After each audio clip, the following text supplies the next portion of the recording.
السلام عليكم ورحمة الله. ولادي وحبايبي، أحلى وأغلى وأجمل وأجدع دكاترة في كل الدنيا.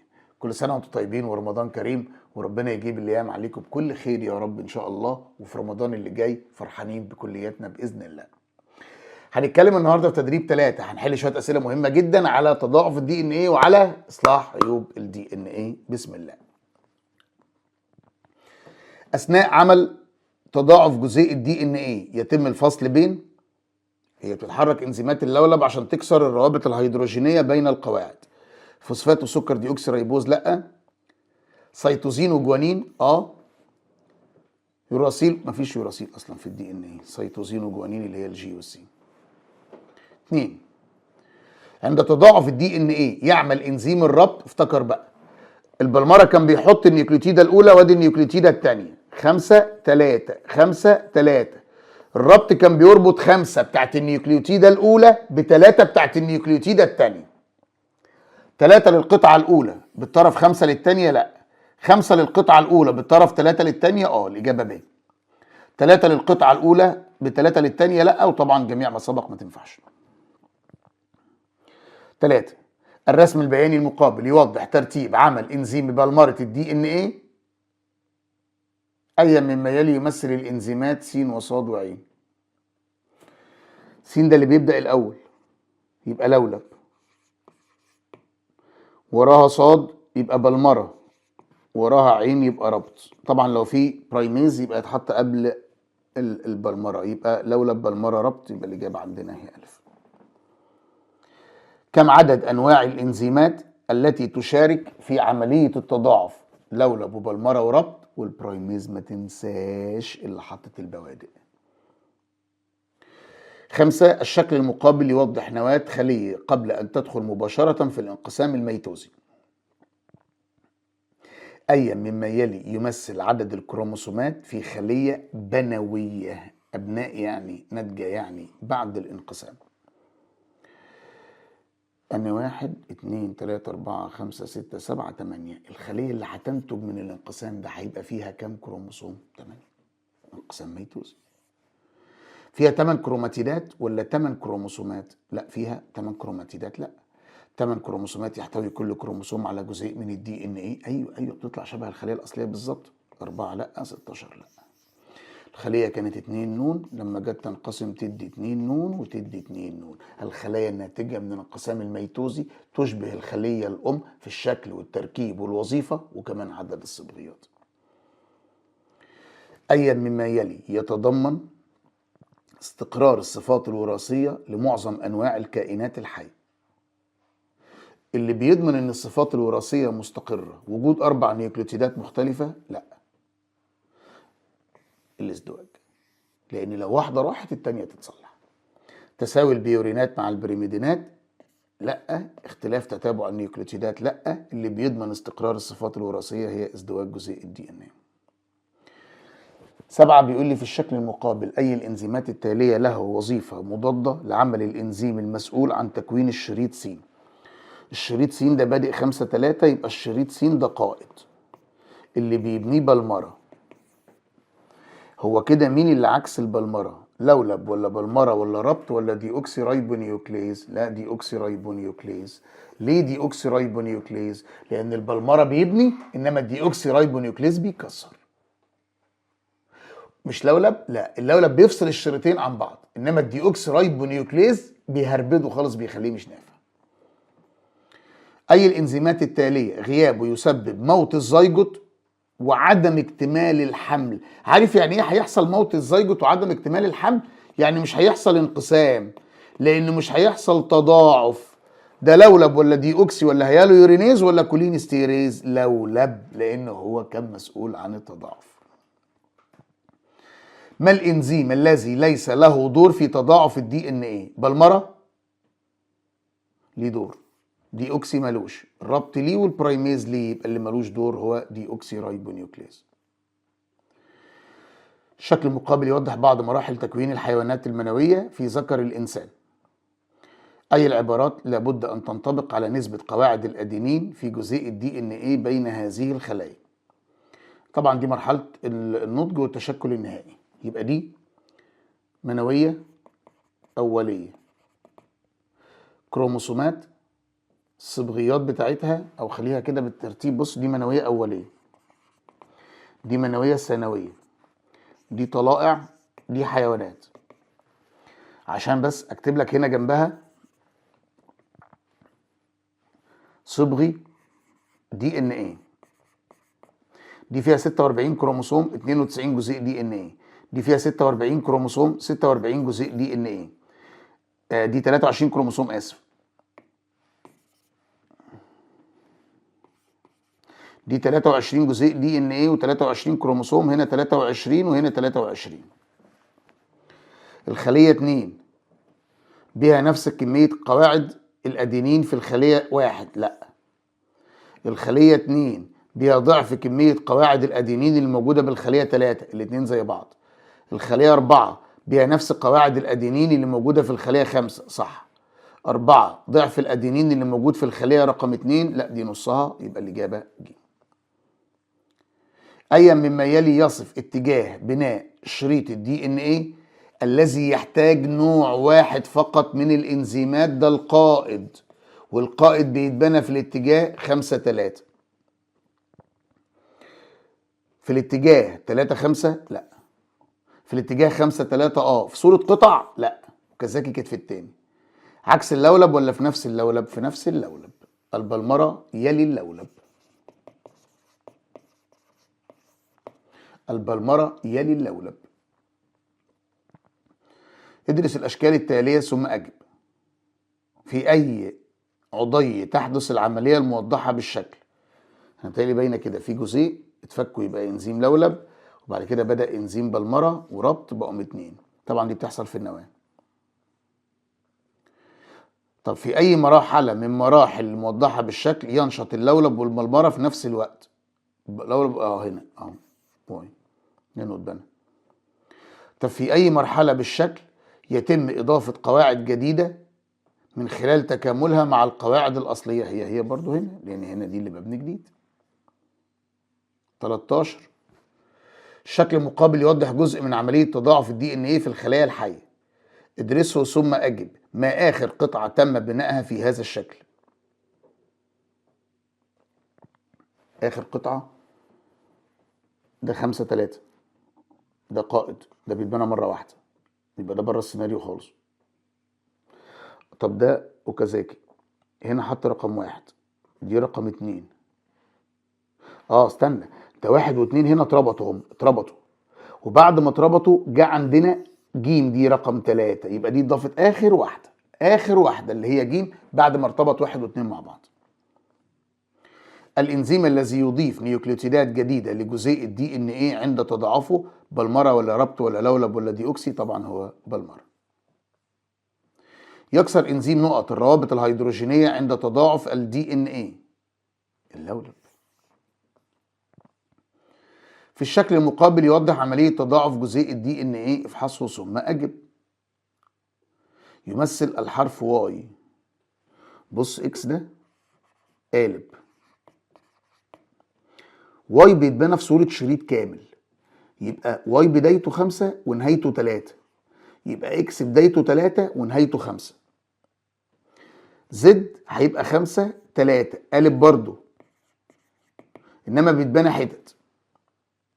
الحرف واي بقى اللي هو بدايته 5، ده فوسفات حرة ولا هيدروكسيل حرة ولا فوسفات ولا لا ده فوسفات 5. طب الحرف صاد ده بلمرة ولا لولب ولا ربط ولا ديوكسي؟ صاد ده داخل يكسر يبقى ده لولب، انما ده بلمرة وده بلمرة، ودي القطع بتاعت اوكازاكي.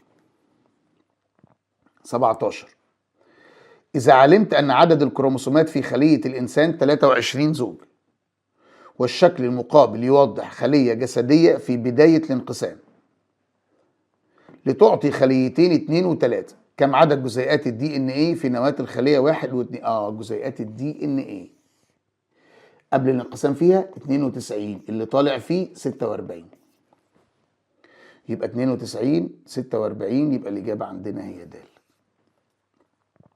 18 أي قطع الدي ان ايه الجديدة التالية يتأخر بنائها أثناء التضاعف؟ بص الشريط ده قائد بادئ 5 ناهي 3، بره القصة خالص.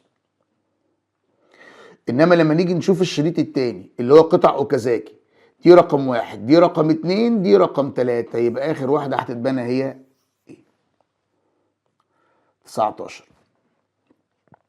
اي النماذج التي تظهر تمثل الطريقه الصحيحه لتضاعف الدي ان ايه؟ الدي ان ايه الجديد بيبقى كل لولب فيه شريط قديم وشريط جديد. بص القديم هنا لونه اسود، مطلع حتت سودا وحتت حمراء، ما ينفعش. طب هنا اسود واسود، في واحد اسود وواحد احمر، تنفع. قديم وجديد، قديم وجديد، قديم وجديد، قديم بس ما ينفعش، يبقى الاجابه عندنا هي رقم 2 فقط. 20. من الشكل التالي الذي يوضح احدى الخطوات في عمليه تضاعف الدي ان ايه يمكن ان نستنتج ان الحرف س يمثل، ده بيربط دول بدول، ده لولب ولا ربط ولا بلمره وربط ولا لا، ده احنا قلنا بيربط اهو، دي حته بس مش بيبني شريط كامل، البلمره يبني شريط كامل. طب من الشكل التالي يكون الانزيم س او يكون الانزيم س هو انزيم الربط، هيكون عندنا ربط هيدروجينيه فقط، تساهميه فقط، لا تساهميه بس، هو بيربط الطرف 5 للنيوكليوتيده بالطرف 3 للنيوكليوتيده اللي وراه. في التتابعات المقابله يمثل الحرف س، كان عندي تي جي سي تي حته بقى في منها 2، ده نسخ ولا ترجيع؟ لا ده تضاعف الدي ان ايه. طب 22. في الجدول المقابل يمكن استنتاج ان الانزيمات س وصاد وعين على الترتيب. س ده بيكسر كل الروابط التساهميه والهيدروجينيه، يبقى دي اوكسي رايبونيوكليز ما بيخليش حاجه. صاد ده بيكون روابط تساهميه وهيدروجينيه، يبقى بلمره. عين ده بيكسر الهيدروجينيه، يبقى لولب، دي اوكسي بلمره لولب ج. 23. من الشكل المقابل إذا تم استخدام النيوكليوتيدات المشعة بالنيتروجين أثناء التضاعف. عايزك تفهم معايا كده السؤال ده بالراحة. الشريط ده بادئ 5 خلطان 3، ترتيبه جي سي تي اي سي، هو الشريط ده بادئ 5 خلطان 3، ده شريط قالب. ده 3 5 بادئ 3 خلطان 5، ده شريط قالب. هو ده هو ده، ده هو ده، وده هو ده، يبقى 2 و3 ده جديد. طب جديد احنا بنقرا منين؟ من هنا، من على الشمال، لان بقرا من عندي انزيم اللولب. ده 3 5 اللي هيتبنى 3 5 جديد، قائد ولا متاخر؟ متاخر، يبقى ده 5 3، يبقى ده قائد. ده مهم بالنسبه لي. لما بنيجي نستخدم اشعاع اثناء التضاعف، اثناء التضاعف هيظهر في الشرايط الجديده مش في القديمه. القديمه اللي هي الجديده اللي هي مين ومين؟ 2 و3. طيب اي الاشرطه يحتاج لعمل انزيم الربط؟ اللي بيشتغل فيه انزيم الربط القائد ولا المتاخر؟ المتاخر. المتاخر اللي هو هنا كان رقم كام؟ رقم 2، يبقى 2 فقط. 24 بيقول الشكل المقابل يوضح عمليه تضاعف جزيء الدي ان ايه، اي من العبارات التاليه صحيحه؟ يحمل كل من شريطي س وعين نفس التتابع؟ لا، س وعين بيكملوا بعض مش شبه بعض. طب اتجاه الشريط صاد عكس لام؟ لام ده لو بدأ 5 3 يبقى ده 3 و5. يرتبط الشريطين س وعين تساهميا مع بعض؟ س وعين لا، بهيدروجينيه، ده الشريطين في وش بعض. بعد اتمام عمليه التضاعف يرتبط الشريطين عين ولام بروابط هيدروجينيه؟ لا، بعد التضاعف بيبقى واحد قديم وواحد جديد، يبقى الاجابه ب، اتجاه الشريط صاد بيكون معاكس للشريط لام. 25.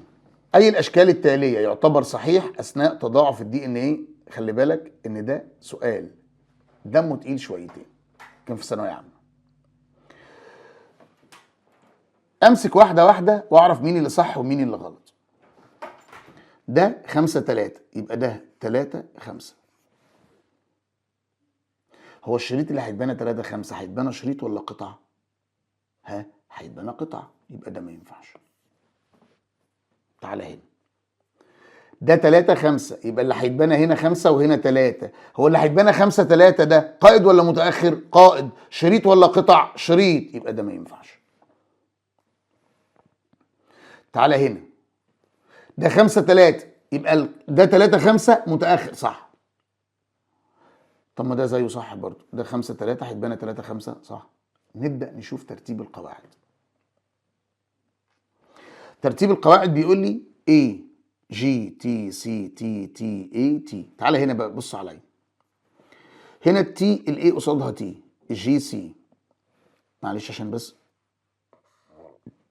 ما تبص الدنيا.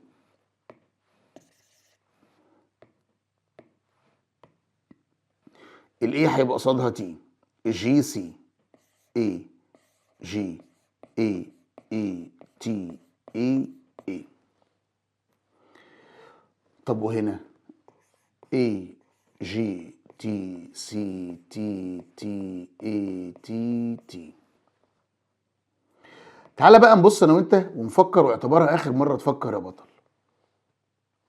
لو انا شلت الشريط ده والشريط ده، هل دول كده ينفع يكملوا بعض ولا لا؟ لو شلت دول هلاقي ان الاي قصادها تي والجي قصادها سي والسي قصادها يكملوا بعض. انما لو شلت دول، هل الشريطين دول هينفع يكملوا بعض ولا لا؟ لا مش هينفع. عارف ليه؟ لان الاي هنا هيبقى قصادها ايه هنا، وكده مش نافع. يبقى اللي هيحقق بالنسبه لي الموضوع هو مين؟ هو ج. الشكل الموضح يعبر عن خطوات تضاعف الدي ان ايه ولكنها غير مرتبه، بالتالي الترتيب الصحيح هو، احنا عايزين نرتب بس. دي اول واحده. وبعد كده انزيمات اللولب هتبقى دي رقم 2. هنبدا نبني، يبقى دي رقم 3، يبقى دي رقم 4. وصلنا في النهايه عندنا شريطين، يبقى دي رقم 5. يبقى الاجابه 1 2 5 3 4. يبقى الاجابه ب. لا يسهم انزيم الربط في تضاعف الدي ان ايه. يسهم. اصلاح عيوب الدي ان ايه. يسهم. استبدال النيوكليوتيد التالفه. يسهم. الثبات الوراثي للايدز لا يسهم، لان الايدز الماده الوراثيه بتاعته هي ار ان ايه. من الرسم البياني المقابل ايا مما يلي يمثل الترتيب 1 2 3 على الترتيب. كميه الدي ان ايه كان 2 اكس بقت 4 اكس، يبقى ده تضاعف. رجعت ل 2 اكس، رجعت لاكس، يبقى ده انقسام ميوزي. طب رجعت تاني 2 اكس، يبقى حصل اخصاب. يبقى كميه الدي ان ايه لما رفعت ل 4 اكس يبقى كده حصل تضاعف. في الميوزي الاول ترجع 2 اكس تاني، في الميوزي التاني ترجع اكس. يعني ده الميوزي التاني وده الميوزي الاولاني، وبعد كده ترجع تاني يبقى في اخصاب. هو بيسأل على 1 و2 و3، ميوزي اول ميوزي تاني اخصاب. شكرا جزيلا. الرابطه المتكونه عند بلمره الدي ان ايه هي هيدروجينيه بس، بابتديه بس، ايونيه وتساهميه، تساهميه وهيدروجينيه. التكامل قبل الارتباط تعمل هيدروجينيه وتساهميه. الشكل المقابل يمثل خطأ حدث اثناء عمل انزيم بلمره الدي ان ايه خلال عمليه التضاعف. اي الاشكال التاليه يمثل الطريقه لاصلاح هذا الخطأ دون تغير الصفات الوراثيه. ده الشريط الجديد وده الشريط القالب. مش عايزين المعلومات الوراثيه تتغير، عايزين نصلح الغلط من غير المعلومات الوراثيه ما تتغير. طب الشريط الجديد هنا سي وتي. طب سي وتي عشان تتصلح يبقى اللي قصادها جي واي. اللي تحت ده جديد، اللي تحت ده قالب، اسف، فانا مش هاجي جنبه، مش هاجي جنبه. انا عايز سي وتي، انا عايز سي وتي، سي وتي وجي واي، مفيش غير ده. عند حدوث تلف بالغ في الدي ان ايه الخليه لا يمكن اصلاحه، فان الخليه تضاعف مادتها الوراثيه، الخليه يتم تحفيزها للموت المبرمج، لا تتكون جينات جديده. قاعده راحت صفه اتغيرت جين جديد، او قاعده راحت تتابع اتغير جين جديد صفه اتغيرت. ايا مما ياتي لا يساعد على الثبات الوراثي لا يساعد. انزيمات الربط تساعد، لولب مزدوج يساعد، الماده الوراثيه الانقسام الميتوزي يساعد، انما الماده الوراثيه شريط مفرد، ده انا عارف ان الفيروسات معدل الطفرات فيها سريع عشان هي شريط مفرد. يتطلب اصلاح عيوب الدي ان ايه. ربط فقط، هي ربط بس. ربط اي تي بي، اي تي بي وانزيمات بالمره، مش عايزين بالمره، مش عايزين بالمره. طب انزيمات ربط بس، لا، ربط واي تي بي كمان، طاقه لعمل الانزيم. ادرس الشكل المقابل جيدا ثم استنتج. اي العوامل الموضحه ينشأ عنه خطأ لا يمكن اصلاحه. مواد قلويه ولا اشعه فوق بنفسجيه ولا اشعاع ولا اخطاء تضاعف؟ ما هو انت فكرت كده وانت بتحل.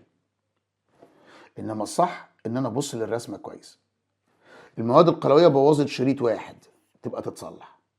الاشعه الفوق بنفسجيه بوظت شريط واحد، تبقى تتصلح. انما الاشعاع حصل التلف في نفس الوقت في نفس المكان، يبقى الاشعاع مش هيتصلح. التضاعف ما عملتش حاجه خالص. 35 اي التغيرات التاليه تتمكن انزيمات الربط من اصلاحها. اصلاح تلف نيوكليوتيداتين متقابلتين في نفس الوقت، كان على عيني. طب تلف نيوكليوتيداتين متقابلتين في وقتين مختلفين، ينفع. انقطاع ثنائي السلسله تلف الار، لا هي دي يا استاذ، هي دي. دي باظت في وقت ودي باظت في وقت تاني، تصلح دي وتصلح دي. حتى لو الاثنين يعني كانوا في وش بعض، اسف، وباظوا بس في وقت مختلف. الاول باظت دي تصلح وبعد كده تبوظ دي تاني. 36 بيقول لي احتمال اصلاح التغير الموضح في الرسم بواسطه انزيم الربط. A B C D A C B D صفر. ليه؟ باشا شغلة الربط واحدة راحت تجيب غيرها. شغلة الربط واحدة راحت تجيب غيرها. طب الشكل المقابل يوضح طريقة تضاعف الدي ان ايه. اي المواقع التالية يكون التتابع دون الحاجة لانزيم ربط. دون الحاجة لانزيم ربط دي معناها يا استاذ ان اللي هيبنيه انزيم البلمرة. طب ما تيجي نشوف التتابع. اسمه جي سي اي تي جي. سي اي تي جي. طب هنا 3 5 جي تي اي سي. لا مش هو، ايه دي مش هتنفع. انا عايزه 5 سي اي تي جي على طول مرة واحدة. طب هنا دي 5، يبقى انا هنا 3 جي تي اي سي 5 سي اي تي جي. تنفع بي، تنفع. استنى. طب هنا 5، يبقى هنا هبدأ 3 سي اي تي جي 5. لا ما تنفعش. طب هنا 3، يبقى انا هبدأ 5 الشريط الجديد برضو سي اي تي جي 5. بس كده هقرا من هنا 5 سي اي تي جي، ده هيتبنى قطع اوكازاكي، ده ما ينفعش. يبقى الإجابة عندنا هنا هي بي. 38 خلاص معلش. الشكل المقابل يوضح تضاعف الدي ان ايه. اي مما يلي يمثل الدي ان ايه الاصلي. تعالى انا وانت على الرسمه كده، صلي على النبي بس. الاي هنا قصادها تي، التي قصادها ايه، السي هنا هيبقى قصادها هنا جي. طب الجي هنا قصادها هنا سي، ما هو ده الاصلي، ما هو ده قالب وده قالب. هي قصادها هنا سي وقصادها هنا سي، يبقى قصادها هنا سي وقصادها هنا سي. ايه ده؟ يعني انت قصدك اللي هنا شبه اللي هنا؟ اللي هنا شبه اللي هنا، يعني هنا جي وهنا جي. طب هنا تي، يبقى هنا تي. هنا ايه، يبقى هنا ايه. انا اسف استنى. انا قلت اللي هنا شبه اللي هنا، اللي هنا بيكمل هنا. هنا ايه قصادها تي، هنا ايه قصادها تي، يبقى الايه دي كان قصادها تي هنا، التي دي كان قصادها ايه هنا. يبقى تي هنا قصادها ايه والايه هنا قصادها تي، عشان السي والجي عكس بعض. طب السي هنا هيبقى قصادها هنا جي، يبقى هنا قصادها سي عشان يبقوا عكس بعض. يعني اصبحت اللي على اليمين تي اي جي جي جي، اللي على الشمال اي تي سي سي جي. يبقى الإجابة عندنا هي ج. تي اي جي جي جي اي تي سي سي سي، يبقى ده اللي موجود عندنا. 39 أي الطفرات، طفرة يعني تغير في الصفة. أي الطفرات الفيروسية التالية يصعب على الجهاز المناعي التعرف عليها بالرغم من تكرار الإصابة. طفرة في انزيمات نسخ الحمض النووي الفيروسي، طفرة في فيروس الجدري، ايه ده؟ طفرة في بروتينات الانتيجينات في فيروسات مادتها الوراثية ار ان ايه، لان ده معناه ان الانتيجين اتغير فالجهاز المناعي مش هيعرفه، وار ان ايه شريط مفرد فالمادة الوراثية مش بتتصلح. انما طبعا لو دي ان ايه هتتصلح، ده الفرق يعني. ما سبب عدم اصلاح عيوب الماده الوراثيه لفيروس الانفلونزا داخل خلايا جسم الانسان؟ الماده الوراثيه شريط مفرد، اذا حدث تلف لا تستطيع انزيمات الربط اصلاحه. فلما يقول لك لعدم كفاءه انزيمات الربط قول له لا، لقله عدد الانزيمات المسؤوله عن الاصلاح قول له لا، فيروسات كائنات حيه ضعيفه شريط مفرد الماده الوراثيه. مقالي: اكتب الاساس العلمي بناء انزيمات البلمره لشريط واحد من الدي ان ايه. المعلومات الوراثيه توجد بصوره مزدوجه. إضافة إنزيم البلمرة لنيوكليوتيدات جديدة في الاتجاه 5-3، أي أنه يضيفها إلى النهاية 3. الشكل المقابل أي الروابط تنكسر عند تضاعف هذا الجزيء 3 و4 هي الروابط الهيدروجينية بواسطة إنزيم اللولب لفصل الشريطين عن بعضهم. من الرسم نفس الرسمة اللي قلنا عليها، حدد المرحلة التي تعمل خلالها إنزيمات اللولب. ده تضاعف، ده كده ميوزي أول، ده كده ميوزي تاني، ده كده إخصاب. انزيمات اللولب بتعمل اثناء التضاعف. واحد. طبعا الشكل يمثل احدى العمليات، اسم هذه العمليه تضاعف. اكتب ما يدل عليه الرمز ايه. ايه ده بيشير الى انزيم البلمره على فكره، بس عشان هو محطوطه غلط. ايه ده اللي هو انزيم البلمره، عشان كده بس احنا شلناها من عندك. وبي ده اللي هو انزيم الربط. هقول وظيفه البلمره وهقول الوظيفه بتاعه الربط. ربنا يجيب تعبكم كل خير يا رب. تعبناكم معانا بالشفاء.